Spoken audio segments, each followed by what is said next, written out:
Sabe aquela dor que a gente carrega há tanto tempo? E se ela não for só um problema? E se de um jeito meio secreto ela estivesse servindo para alguma coisa? Hoje a gente vai explorar essa ideia, o lucro oculto do sofrimento. Eu sei, essa é uma ideia que pode até soar estranha, né?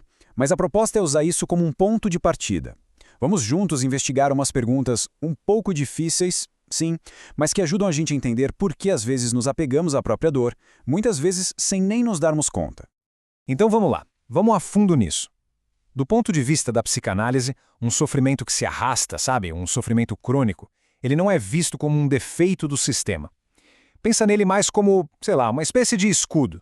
É óbvio que ninguém gosta de sofrer, mas lá no fundo, no inconsciente, essa dor pode estar, na verdade, nos protegendo de alguma outra coisa, algo que a gente julga ser ainda pior. E olha, um ponto super importante aqui. O objetivo dessa conversa nunca, jamais é gerar culpa. É exatamente o contrário. A ideia é resgatar um pouco do nosso poder de escolha, sabe? Da nossa responsabilidade, mas sempre com muita gentileza, com muita autocompaixão. Ok, então vamos para o primeiro bloco de perguntas. Elas vão tocar num ponto que é, assim, fascinante. Como é que a nossa dor, com o tempo, pode acabar virando nossa própria identidade? Pensa aí, qual é aquela reclamação que é quase um refrão no dia a dia? Aquela coisa que a gente fala, repete, às vezes até no automático. O que será que essa reclamação está sustentando ali, por debaixo dos panos? E é aqui que está o pulo do gato. Repetir uma queixa, no fim das contas, cria uma identidade. A dor vira uma espécie de crachá, sabe? Que diz, eu sou assim. E por mais bizarro que isso possa parecer, essa identidade, mesmo sendo dolorosa, oferece um lugar seguro, um território que a gente já conhece. Beleza, agora vamos olhar para fora um pouquinho. Quem é que a gente aponta como vilão da história? Porque, convenhamos, apontar o dedo é a coisa mais fácil do mundo, né? Mas esta pergunta convida a gente a pensar. Ao colocar a culpa no outro, de que parte da nossa própria responsabilidade a gente está tentando escapar? Isso, na psicanálise, tem até nome. É a famosa projeção. Pensa num projetor de cinema mesmo. A gente joga na tela do outro aquilo que a gente não quer ou não consegue enxergar na gente. E nossa, é uma armadilha muito confortável, né? Porque enquanto o culpado está lá fora, a gente não precisa encarar as nossas próprias escolhas. Agora, chegamos na pergunta que talvez seja a mais difícil até agora. Vale até respirar fundo para essa. Se essa dor, essa mesma que veio à mente, acabasse, hoje, agora, o que se perderia junto com ela? Essa é uma pergunta que o nosso inconsciente, olha, ele detesta, porque a resposta pode ser muito desconfortável. Talvez o que se perderia fosse a atenção que a gente recebe das pessoas. Ou a justificativa perfeita para não ter que agir, para não arriscar.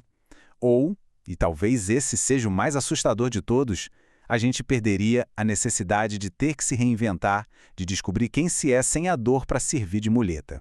E essa ideia de ter uma justificativa para não agir é o gancho perfeito para o nosso próximo ponto, a espera, a passividade.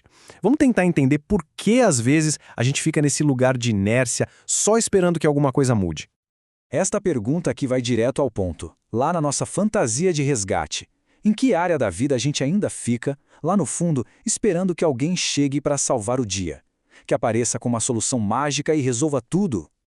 Porque enquanto essa espera acontece, a gente fica num lugar paralisado, né? Quase como uma criança esperando que um adulto venha e resolva. Mas a grande sacada é, não agir também é uma escolha. A inércia não é um vácuo, é uma decisão.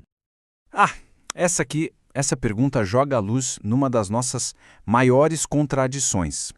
Aquele abismo que às vezes existe entre o que a gente diz que quer e o que as nossas ações realmente demonstram. E isso nos leva a uma verdade psicanalítica muito forte. O que de fato revela o nosso desejo não é o nosso discurso, é a nossa repetição. São os nossos hábitos. O inconsciente não se guia por palavras, ele se guia pelo que a gente faz, dia após dia. E para a gente fechar este bloco, vamos pensar naqueles hábitos que, nossa, a gente defende com unhas e dentes. Por que será esse apego todo? A resposta, muitas vezes, é que eles cumprem uma função de proteção. E é fundamental entender isso.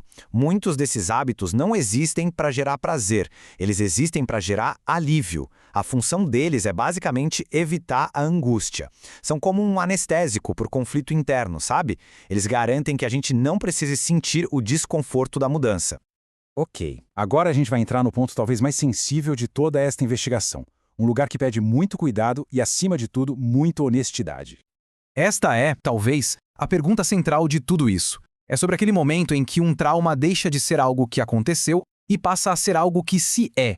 O trauma vira identidade. E quando isso acontece, a ideia de se curar pode, por mais paradoxal que seja, soar como a maior de todas as ameaças. Porque a pergunta que fica ecoando é, inevitável, se essa identidade, construída toda em cima da dor, for desmontada, quem é que sobra? Quem se é depois do trauma? E com isso a gente vai chegando no fechamento desta reflexão. A grande questão no fim não é só ficar olhando para a ferida lá do passado, mas sim perceber qual é a história que a gente continua contando para si mesmo e que mantém essa ferida sempre aberta.